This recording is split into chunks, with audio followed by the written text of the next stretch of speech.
Hello, this is Dr. Tracy Smiles Marshall. I would like to bring us into our second series of Where's My Daddy? I would like to take us into Genesis chapter 21, where Abraham, the father of many nations, has a child with his wife Sarah's maidservant Hagar. They both birth a son, Ishmael, and the purpose of Abraham having a child with Hagar is because of Sarah's lack of trust. Now, we don't want to condemn Sarah because many of us, in our lack of faith and patience, sometimes we will move forward in the matter of basically setting up the pig to commit adultery on God. And so Abraham had essentially committed adultery at his wife's request. However, he had to at some point surrender to that. Moving forward, Abraham and Sarah is blessed with their son Isaac. The Bible calls out Isaac as Abraham's first son and not necessarily Ishmael. And then if we look at the lineage of Abraham, his son Isaac has twin sons, Esau and Jacob.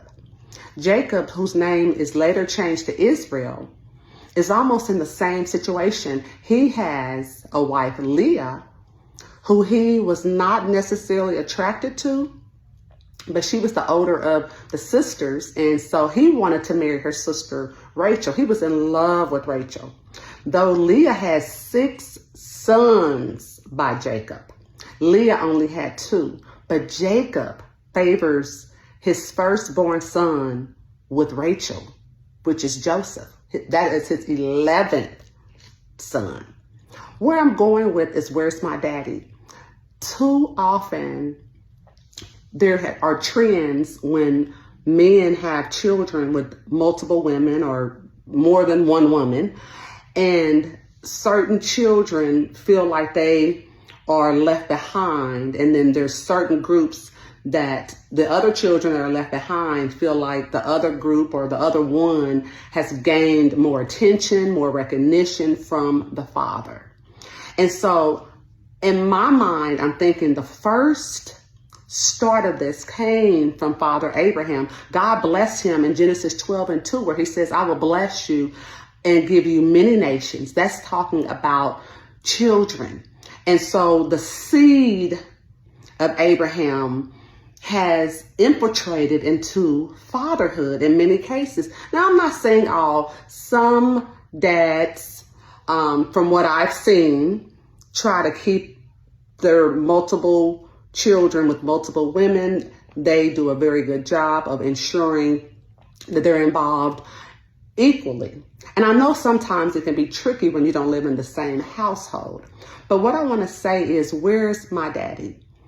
If we are adults and dads decide, for whatever reason, to have children with multiple women, there's a responsibility to still branch out and make amends, make some time to bring those children together, because it causes a serious divide. And at the end of the day, fathers, it is your lineage. These are your seeds. And if you're planting a seed, like literally and spiritually, then it's important to water the seed. I'm not talking about the mothers. I'm not talking about if there's some cantankerous moms, because I know there are. I'm not talking about if she or they are giving you a hard time. I'm talking about where's my daddy? Because at the end of the day, children didn't ask to be here. They don't want to know. They don't care whatever happened with you and mom. At some point, yes, you could probably have that adult conversation. But in terms of fatherhood and responsibility, there should be some form of connectivity. Now, if the child refuses for whatever reason, because I know some moms will say things about the father and children will take that and they form their own opinion. And what I want to say to adult children that may be in the situation, take time out to learn from your dad if the opportunity is available, to ask him questions. And prayerfully, there's some accountability from both parties, and there's some way of some solace where people can come together because God built families.